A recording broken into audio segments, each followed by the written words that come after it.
Me llamo Héctor y nací en un pueblito polvoriento de Zacatecas, de esos donde el camión pasa una vez al día y la gente se sienta afuera nada más a ver cómo anochece. Nunca fui de contar historias, siempre pensé que los que hablaban de fantasmas lo hacían para espantar niños, pero lo que viví cruzando la frontera en 2019 no fue un cuento. Y aunque han pasado años, todavía despierto en la madrugada con la sensación de arena en la boca y un peso frío agarrándome los tobillos. Me fui porque ya no quedaba nada. El taller donde trabajaba cerró, las deudas se acumularon y mi padre enfermó. Ver a mi madre vender cosas de la casa para comprar medicinas fue lo que terminó de empujarme. No me fui por gusto, me fui porque sentía que el pueblo me estaba expulsando. Un primo me pasó el número de un coyote de Reynosa, según el serio y con ruta segura. Vendí la moto que me había costado años pagar y junté lo que pude. Llegué a la frontera una tarde de enero, con una mochila, una chamarra prestada y la sensación de que estaba metiendo los pies en un pantano del que ya no iba a poder salir. Éramos 9 en el grupo. 2 hermanas de Guerrero, delgadas y calladas. Una mujer de Chiapas con su niña de unos 8 años. Un matrimonio de Michoacán. Un chavo hondureño que no pasaba de los 20 y un señor mayor al que todos llamábamos Don Roque, porque nunca dijo su nombre completo. El caori se hacía llamar el güero, aunque de güero no tenía nada, solo un gorrito de béisbol que decía Texas. La primera noche caminamos entre Brechas y Monte Bajo. El güero nos ordenó apagar los celulares y solo usar una linterna pequeña, tapando la luz con la mano. El aire olía a diésel y a basura quemada. Se escuchaban ladridos lejanos, algún motor, disparos aislados que nadie quiso comentar. El miedo al hombre era más grande que cualquier cosa sobrenatural en ese momento. Cerca de la medianoche nos metió en una especie de casa abandonada, sin puertas, con el techo a medio caer. Dijo que descansaríamos un par de horas antes de seguir. El piso estaba cubierto de botellas vacías, ropa vieja y restos de comida. No quise pensar en cuánta gente había pasado por ahí antes que nosotros. Mientras todos buscaban un rincón donde acomodarse, sentí algo raro, como si el aire estuviera más pesado en una esquina del cuarto. Había un montoncito de zapatos viejos, de diferentes tamaños, algunos de mujer, otros de niño. Ninguno en par completo. Me llamó la atención un tenis pequeño, azul, con la suela casi nueva. No sé por qué, pero me dio un escalofrío verlo ahí, tan limpio entre tanta mugre, como si lo hubieran dejado hace poco. Traté de dormir, pero en esa casa el silencio hacía más ruido que cualquier cosa. Escuchaba la respiración de los demás, el crujido de la madera, algún insecto. Cerré los ojos y en algún momento me venció el cansancio, pero no descansé. Soñé que caminaba solo en el desierto, sin grupo, sin coyote, y que cada huella que dejaba en la arena se llenaba de sangre.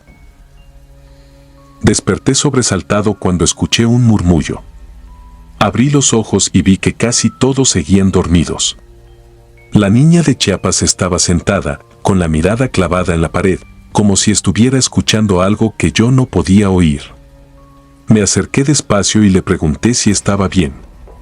No me contestó. Solo levantó la mano y señaló hacia la esquina donde estaban los zapatos. No vi nada, solo la oscuridad y la silueta de los tenis, ahora más claros porque una línea de luna entraba por un hueco del techo. Me regresé a mi rincón, tratando de convencerme de que era el sueño pegado todavía a la cabeza. Pero mientras volvía a recostarme, escuché claramente una respiración distinta a la de los demás, cerca del montón de zapatos, como si alguien estuviera parado ahí, de pie, esperando. No dije nada. El miedo, cuando es real, te deja mudo. Salimos de la casa antes del amanecer.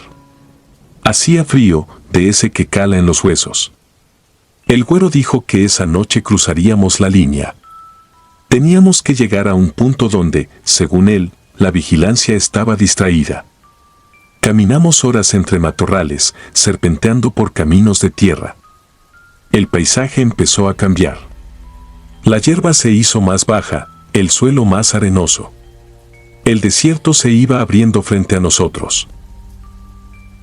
Al anochecer, nos detuvimos en una especie de hondonada. A lo lejos se veían luces, probablemente de las torres de vigilancia. El güero dijo que descansaríamos allí un momento y luego seguiríamos hasta una malla que, según él, estaba rota en la parte de abajo. Mientras tomábamos agua, el señor mayor, don Roque, empezó a ponerse nervioso. Miraba hacia atrás, hacia el camino que habíamos recorrido. Me acerqué para preguntarle qué tenía. Me dijo en voz baja que desde la casa abandonada sentía que alguien más venía con nosotros. No un grupo, no gente armada. Alguien, dijo. Una presencia. No me gustó la palabra, porque era la que usan los viejos de mi pueblo cuando hablan de cosas que no quieren nombrar. Quise creer que era paranoia, que los nervios lo estaban traicionando, pero poco después, cuando reanudamos la marcha, lo sentí yo también. No era un ruido claro, no eran pasos. Era la sensación de no ser el último de la fila aunque supieras que sí lo eras. Como si al voltear encontraras a alguien pegado a tus talones. El desierto de noche no se parece a nada. El cielo se abre tanto que da vértigo. Caminábamos en fila, en silencio, con las linternas apuntando al suelo. El viento levantaba pequeños remolinos de arena que parecían sombras moviéndose de reojo. A ratos, el güero nos ordenaba tirarnos al suelo. Escuchábamos motores, voces lejanas, pero no nos encontraron. Lo sobrenatural empezó cuando el peligro humano ya estaba más o menos controlado. En algún momento, la niña se quejó de que le dolían los pies. La madre le pidió aguantar un poco más. El güero se desesperó, pero no se detuvo. Yo iba a la mitad de la fila. De pronto, escuché un sollozo. Pensé que era la niña, pero al voltear vi que ella iba con la cabeza recargada en el hombro de su madre, medio dormida. El sollozo venía de otro lado, como si surgiera del mismo suelo. Fue un llanto bajo, ronco, como de alguien que ya lloró demasiado y solo le queda un hilo de voz.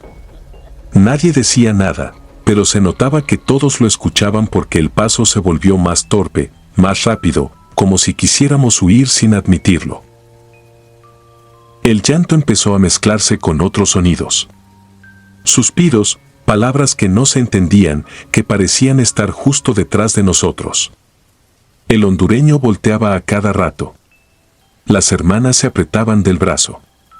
El güero fingía no oír, pero su linterna temblaba un poco.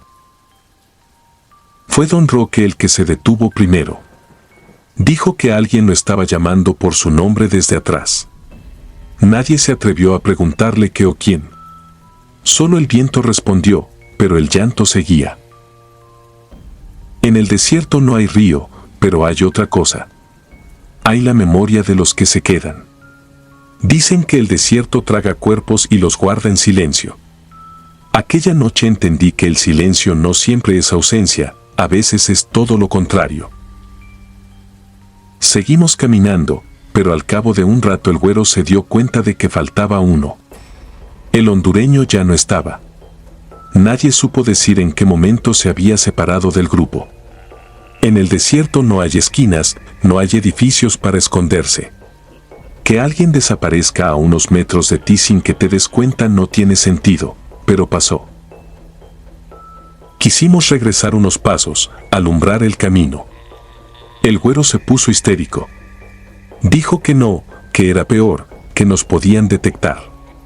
Ahí fue cuando el llanto se convirtió en algo más, en una especie de coro ahogado. No eran gritos, no era escándalo. Era un montón de voces llorando quedito en diferentes direcciones. En un punto, ya no sabía si las escuchaba con los oídos o con la cabeza.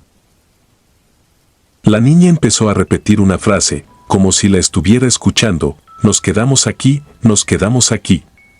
La madre le tapó la boca con la mano, pero la niña seguía moviendo los labios debajo de los dedos.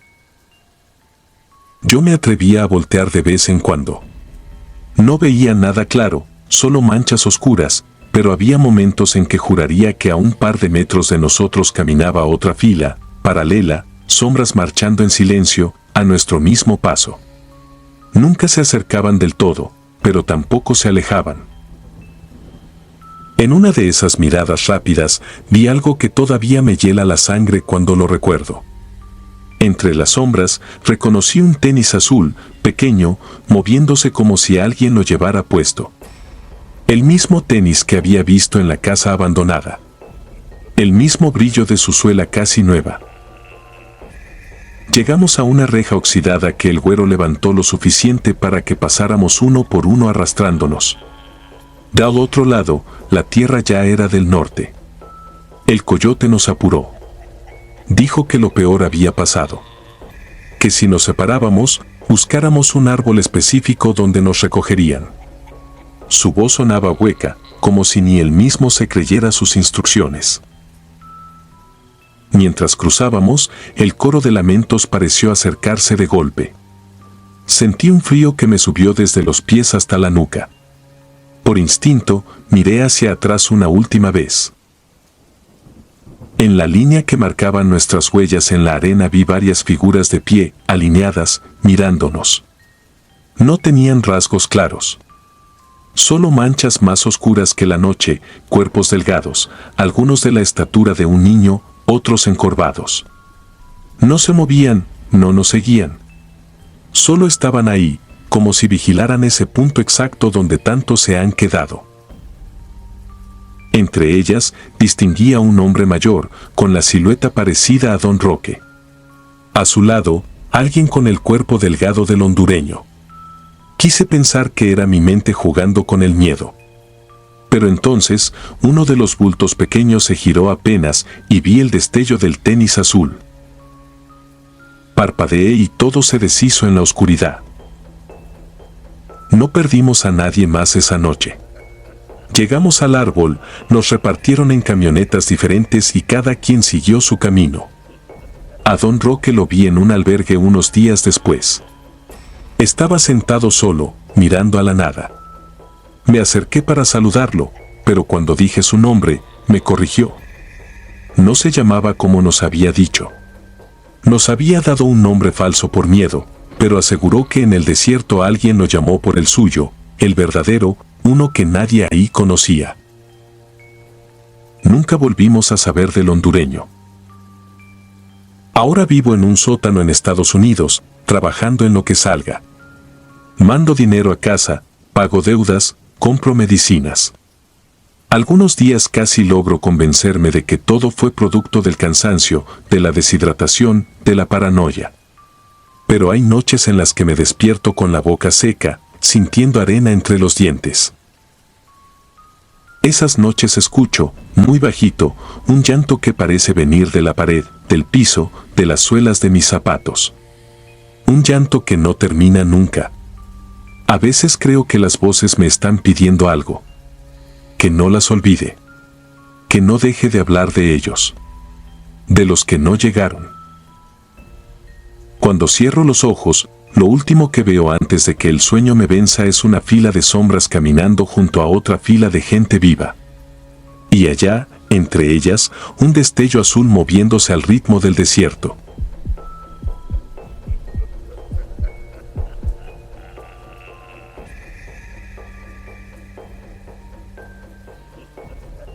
Me llamo Eric y soy de San Pedro Sula, Honduras.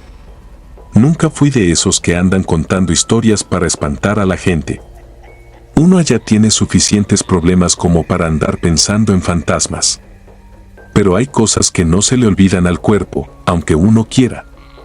Y lo que voy a contar pasó en 2021, cruzando hacia Estados Unidos por Nogales, Sonora. Desde entonces, cada vez que escucho un eco en un pasillo o bajo un puente, se me revuelve el estómago.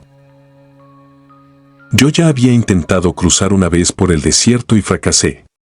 Esta vez el plan era más seguro según el coyote, íbamos a pasar por un túnel de drenaje que cruzaba por debajo de la línea. No era un grupo grande, apenas 9 personas contando al guía. Íbamos 2 hondureños, 3 guatemaltecos, una pareja de Oaxaca con su hijo adolescente y una señora salvadoreña que apenas podía con la mochila. El caori se hacía llamar el güero, aunque de güero no tenía nada, solo la gorra limpia y los tenis nuevos. Salimos de la casa donde nos tenían encerrados cerca de la medianoche. El güero nos hizo apagar los teléfonos y nos dio la última advertencia. Dijo que el túnel era largo, que en algunas partes el agua llegaba al tobillo y que el eco podía jugar con la mente. Que pasara lo que pasara, no nos detuviéramos. Si sienten que alguien los toca o les habla, no hagan caso. Aquí se han quedado muchos, y a veces la gente escucha cosas, murmuró, como si no quisiera que los demás oyeran, pero yo estaba cerca y lo escuché claro. El camino hasta la boca del túnel fue corto, pero se me hizo eterno. El sonido lejano de la autopista, los perros ladrando en alguna colonia olvidada y ese aire frío que solo se siente de madrugada. Cuando por fin lo vi, no parecía gran cosa, un círculo oscuro de concreto, apenas iluminado por la luz naranja de un poste que parpadeaba. Salía un olor a humedad y a basura acumulada, pero también algo más viejo, como ropa guardada muchos años. Entramos en fila india. El güero adelante, luego la pareja con el muchacho, detrás los guatemaltecos, la señora salvadoreña, yo y al final un tipo callado al que le decían el chele, también hondureño. Apenas dimos unos pasos y la ciudad desapareció. El ruido de los coches, los perros, todo quedó lejos. Solo quedaron nuestros pasos sobre el concreto mojado y las goteras cayendo desde arriba en algún punto que no veíamos. A los pocos minutos sentí como el aire cambiaba. Se volvió más denso, pesado, como si costara trabajo llenar los pulmones. El túnel no estaba completamente oscuro, de vez en cuando se colaba luz de rejillas en lo alto, pero entre tramo y tramo había zonas donde solo se veía gracias a las linternas de los teléfonos que, según el güero, no debíamos prender demasiado para no llamar la atención de la migra.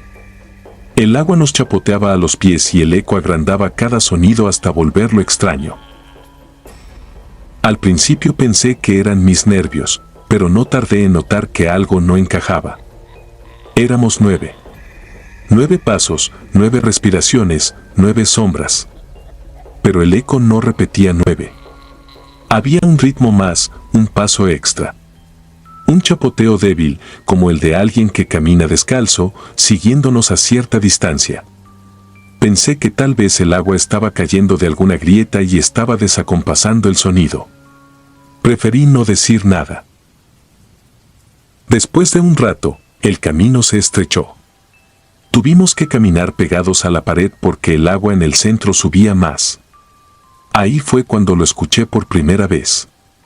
Una voz baja, como la de una mujer mayor, decir muy cerca de mi oído, «Eric, mijito, no te quedes atrás».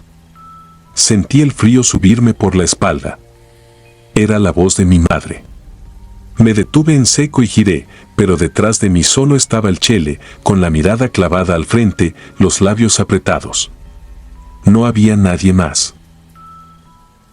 «Avanzá», murmuró en voz baja sin voltear a verme. No sonaba asustado, sonaba resignado, como alguien que ya sabía que algo andaba mal desde antes. Seguimos. A ratos, el güero levantaba la mano para hacernos ir más rápido o bajar el volumen de nuestras pisadas.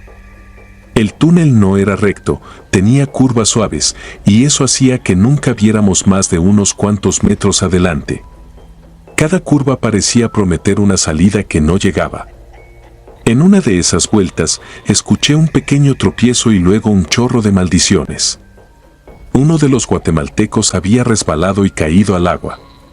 Cuando lo ayudaron a levantarse, juró que no había sido solo una piedra, que alguien le había sujetado el tobillo. Es el mismo cuento de siempre, aquí la gente se sugestionaba y se quedaba. «No vuelvan a decir tonteras», murmuró el güero, sin detenerse. Pero su voz ya no sonaba tan segura. Pasaron minutos que se sintieron como horas. A veces el eco parecía reírse de nosotros, deformando nuestras respiraciones hasta parecer otra cosa. A ratos, juraría que escuchaba un murmullo detrás, como varias voces hablando a la vez, muy bajito, apenas inteligible. No eran palabras claras, más bien una especie de rezos rotos. Cada vez que intentaba identificar una frase, se mezclaba con el chapoteo y el goteo del techo. En un tramo más oscuro, algo cambió en el ambiente. El olor a humedad se mezcló con otro aroma, uno que conocía bien de Honduras, el de la tierra recién removida en un panteón. Un olor seco, pesado. La señora salvadoreña, que iba unos pasos delante de mí, empezó a respirar agitado. Vi cómo se llevaba una mano al pecho. Quise preguntarle si estaba bien, pero antes de decir nada, escuché otra voz, esta vez frente a nosotros, en la oscuridad. Regresen. Fue una sola palabra, clara, sin eco. No pertenecía a ninguno del grupo. Nos detuvimos todos al mismo tiempo, como si alguien hubiera tirado de una cuerda invisible. La linterna del muchacho oaxaqueño iluminó hacia adelante, pero solo vimos más túnel, más agua y más paredes húmedas. Nadie dijo nada. El güero, después de unos segundos que parecieron eternos, solo dijo entre dientes que siguiéramos, que ya faltaba poco. Ahí fue cuando empezamos a perder la cuenta. Si alguien me hubiera preguntado al entrar cuántos éramos, habría respondido 9 sin dudar.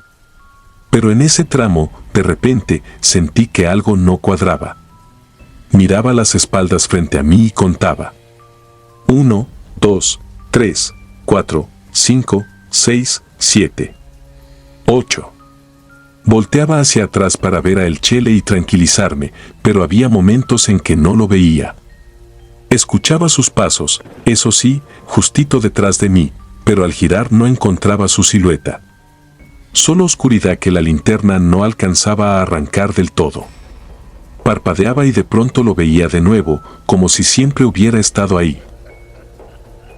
No sé en qué momento empezaron a susurrar mi nombre. Primero pensé que era mi madre otra vez, pero no. Eran varias voces, mezcladas, como si vinieran de distintos lugares de la tubería. Eric. Eric, no te detengas, quédate con nosotros. Apreté los dientes y bajé la cabeza. Cada paso empezaba a dolerme en las rodillas, el cansancio y el miedo se combinaban hasta hacerme sentir un mareo ligero. Quise hablar con El Chele, preguntarle si él también escuchaba algo, pero cuando me animé a girar, ya no estaba.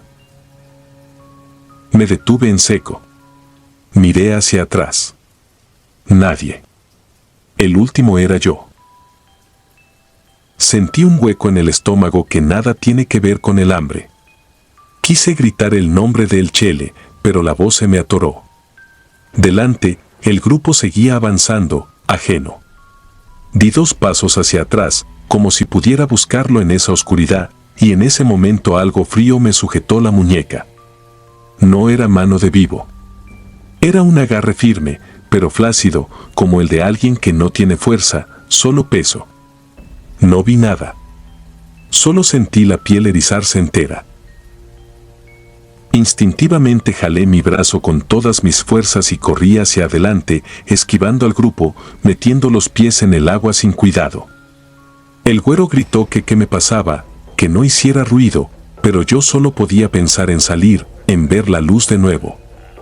Detrás, los pasos extras se multiplicaron. Ya no era uno, eran muchos, corriendo a nuestro ritmo, riendo en susurros, repitiendo nombres que yo no conocía. No sé cuánto corrimos, pero al fin vimos un círculo pálido al fondo, la salida.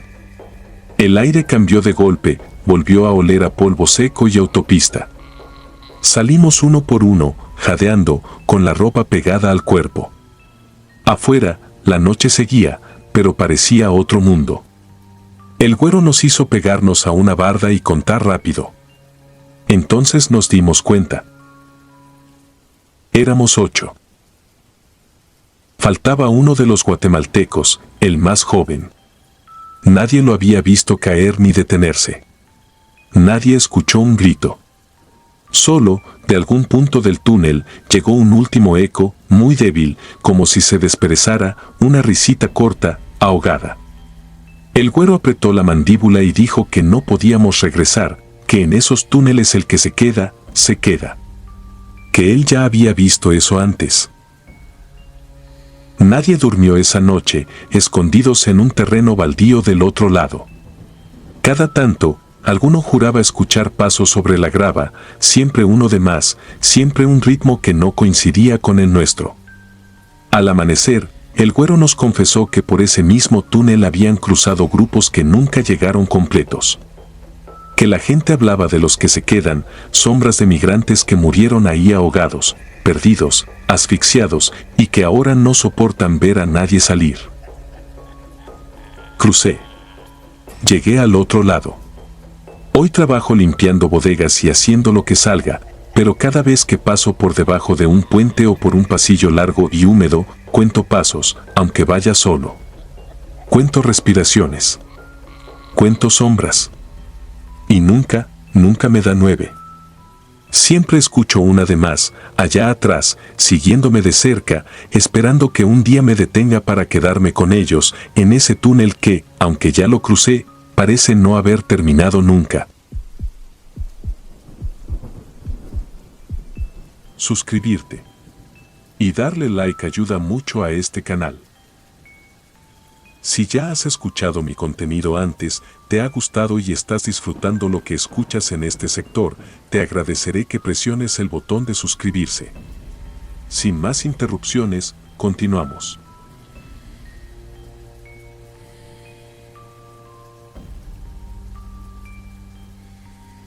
Me llamo Esteban y soy de un caserío perdido en las afueras de San Pedro Sula, Honduras. Toda mi vida la medí en cosechas, temporadas de lluvia y deudas. El dinero nunca alcanzó y, cuando empezaron las amenazas, entendí que quedarme era otra forma de morirme. No soñaba con el norte como los demás, no pensaba en el sueño americano ni en casas grandes. Solo quería seguir vivo y poder mandar lo suficiente para que mi hija no se acostara con el estómago vacío. En 2021 tomé la decisión. Vendí lo poco que tenía, pedí prestado lo que me faltaba y contacté a un coyote que un primo usó unos años antes. Me dieron un número de teléfono, un nombre falso y la instrucción de no hacer preguntas. Obedecí. Llegué a Tenosique, subí a la bestia, pasé noches enteras pegado al metal helado del vagón, escuchando a otros llorar bajito cuando la oscuridad tapaba todo. Lo peor no eran los retenes ni los federales, sino el sonido de los que caían del tren, el golpe seco que nadie comentaba pero todos escuchábamos. Después de semanas de avanzar a pedazos, llegamos a Sonora. Nos llevaron a una casa de seguridad cerca del desierto. Desde afuera parecía una construcción abandonada, paredes cuarteadas, ventanas tapadas con tablas, basura en el patio. Por dentro, el aire olía a sudor viejo, plástico quemado y algo más, un olor dulzón que no supe identificar hasta mucho después. Éramos 9 migrantes y el coyote, al que todos conocían como el güero, aunque de güero no tenía nada.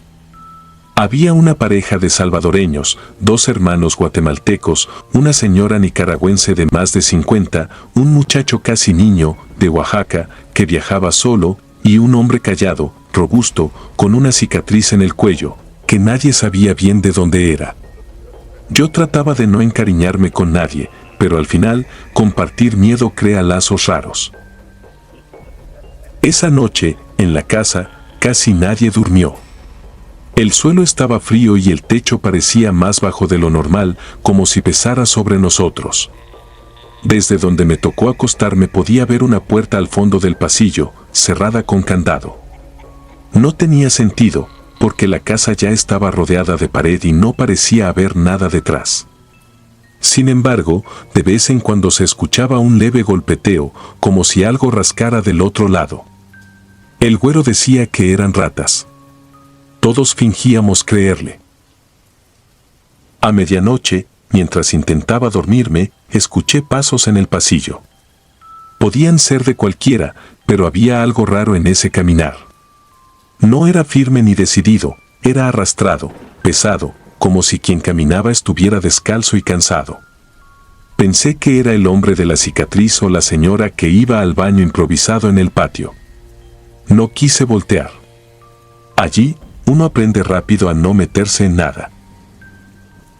Al amanecer, salimos de la casa rumbo al desierto. El güero nos explicó las reglas: caminaríamos toda la noche, descansaríamos ocultos durante el día, no encenderíamos luces, no fumaríamos, no usaríamos el celular. No debíamos quedarnos atrás ni separarnos del grupo. Su voz sonaba rutinaria, como quien repite algo que ha dicho muchas veces, pero sus ojos estaban alerta, recorriendo cada uno de nuestros rostros, como si intentara memorizarlos. Empezamos la caminata cuando el sol apenas se iba. El desierto era un mar de tierra gris, piedras y espinas. Conforme avanzaba la noche, el calor se escapó de golpe y un frío áspero nos rodeó. El aire seco quemaba la garganta, cada respiración dolía.